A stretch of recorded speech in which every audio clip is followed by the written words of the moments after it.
Hello student, एक बार फिर से आपका स्वागत है आपके अपने स्मार्ट स्टडी क्लासेस में।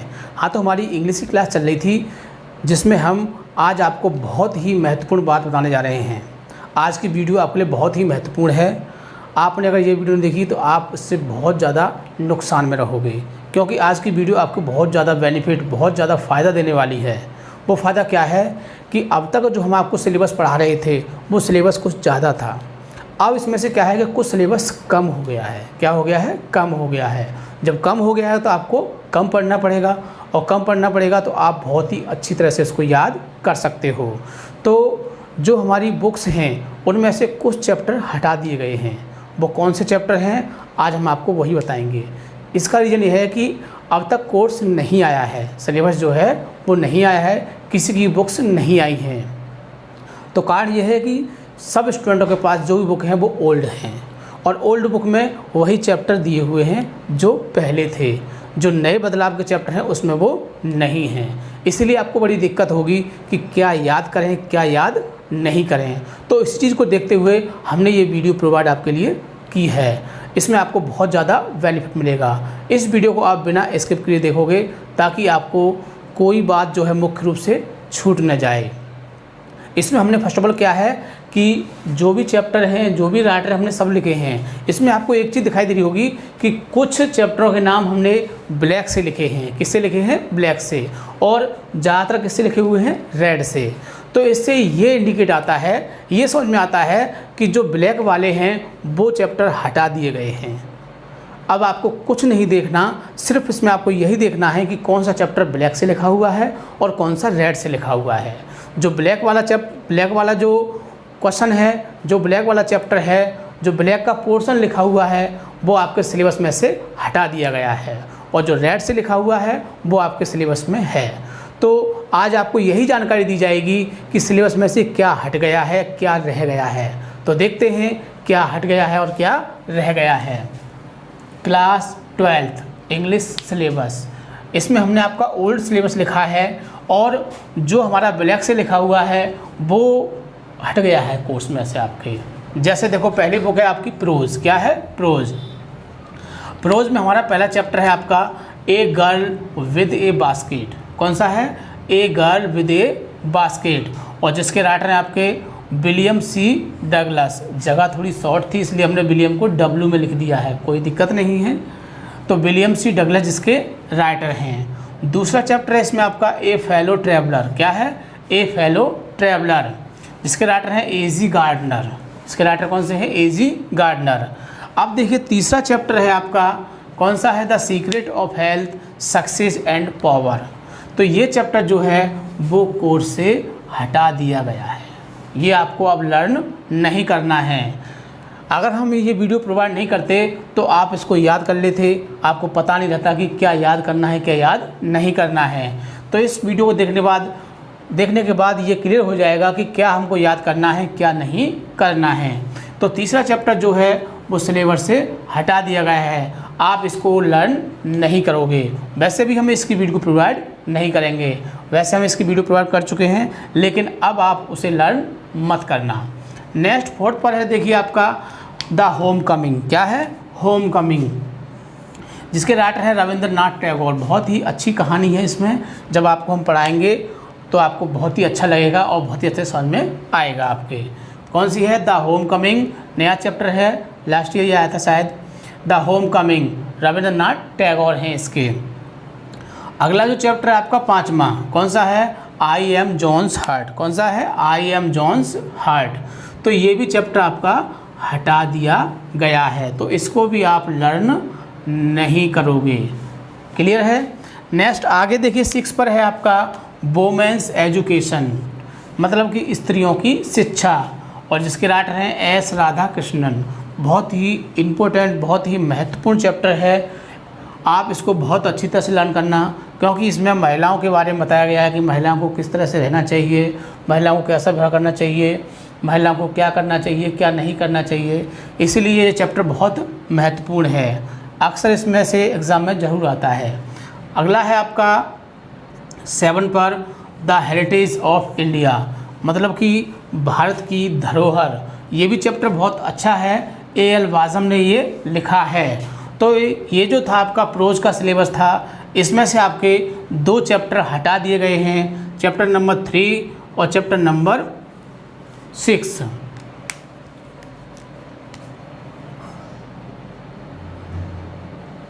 इनको हटा दिया गया है। 5th चैप्टर नंबर 5th कौन से वाला है? 3rd पर है आपका the secret of health success and power, इसको हटा दिया गया है। और अगला है आपका आई एम जॉन सर्ट, इसको भी हटा दिया गया है। इसीलिए इन 2 लेसनों को आप बिल्कुल भी लर्न नहीं करोगे। ठीक, आगे अगली जो बुक है आपकी पोइट्री। क्या है? पोइट्री। पोइट्री में टोटल आपके 10 लेसन हैं, 10 पोइम्स हैं आपकी। तो 10 में से देखो 3 पोइम्स आपकी हट चुकी हैं, दिखाई दे रही होंगी आपको 1 2 3 वैसे इंडिकेट हो रहा है। फिर भी हम इसको एक बार देखते हैं पढ़ के। पहली जो पोएम है आपकी character of A happy life, कौन सी है? Character of A happy life, जिसे सर हेनरी वॉटन ने रचा है। दूसरी पोएम है आपकी द ट्रू ब्यूटी, मतलब कि सच्चा सौंदर्य, बहुत ही अच्छी पोएम है और अक्सर कर एग्ज़ाम में इसका सेंट्रल आइडिया लिखने को आता है, जिसके राइटर है थॉमस कैरी।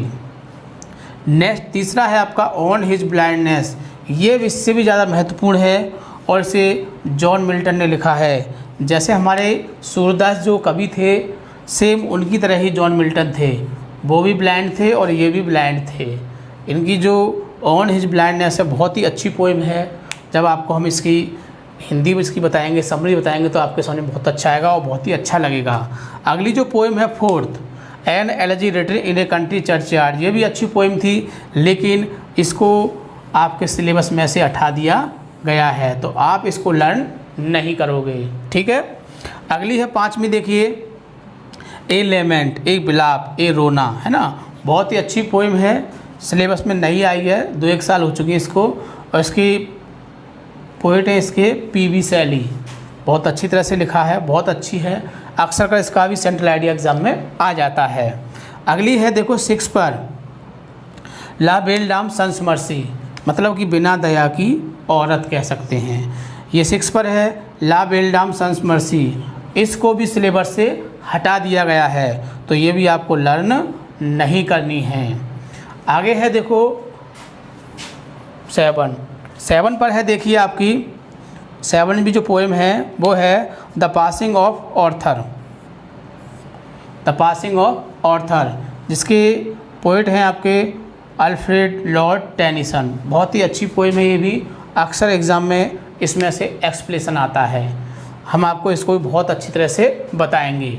अगली पोएम है आपकी 8th पर माई हेवन, मतलब कि मेरा स्वर्ग, जिसे लिखा है रविंद्रनाथ टैगोर ने। बहुत ही अच्छी पोएम है, बहुत ही अच्छी बातें इसमें बताई गई हैं, अक्सर करके इसका भी सेंट्रल आइडिया एग्ज़ाम में देखने को मिल जाता है।